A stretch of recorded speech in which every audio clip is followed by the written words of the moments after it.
بسم اللہ، الحمدللہ والصلاة والسلام علی رسول اللہ۔ بیت الخلاء میں داخل ہونے سے پہلے یہ کہنا چاہیے بسم اللہ کے نام سے، اور اللہم انی اعوذ بک من الخبث والخبائث، یعنی اے اللہ بلا شبہ میں پناہ میں آتا ہوں تیری خبیث جنوں سے اور خبیث جنیوں سے۔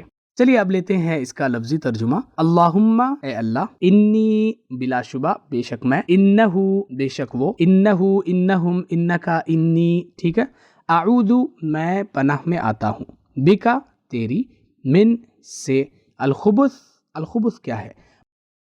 مذکر خبیث جنات، خبیث واحد ہے، خبیث یعنی مذکر خبیث جنات، برے جنات مراد ہے، خبیث برا، خبیث جمع ہے خبث، یہاں مذکر برے جنات مراد ہے، اس لیے کہ بعض جن اچھے بھی ہوتے ہیں، ٹھیک ہے، جنات میں بھی ایمان والے اور غیر ایمان والے ہوتے ہیں۔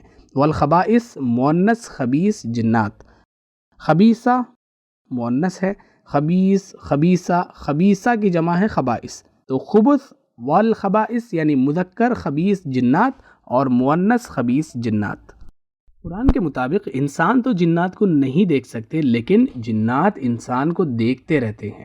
برے یعنی خبیث مذکر اور مؤنث جنات و شیاطین عام طور پر ایسی جگہوں پر رہتے ہیں جو پاک صاف نہیں ہوتی ہے۔ یہ جنات و شیاطین وہاں آنے جانے والوں کو تکلیف پہنچانے کی کوشش کرتے ہیں۔ اگر واش روم اور بیت الخلاء میں داخل ہونے سے پہلے بسم اللہ پڑھ لی جائے تو جنات کے اور ہمارے درمیان ایک پردہ ڈال دیا جاتا ہے، جس کی وجہ سے وہ ہم کو نہیں دیکھ سکتے۔ یہ بات حدیث میں بیان کی گئی ہے۔ باتھ روم میں دو قسم کی گندگی ہوتی ہے، ایک گندگی تو وہ فضلہ یعنی پیشاب اور پاخانہ ہوتی ہے، اور دوسری وہ ہوتی ہے جو ہمیں نظر نہیں آتی، یعنی برے جنات و شیاطین۔ یہ دعا ہماری مدد کرتی ہے کہ ہم ان دونوں قسم کی گندگیوں سے اللہ کی حفاظت اور اس کی پناہ میں چلے جائیں۔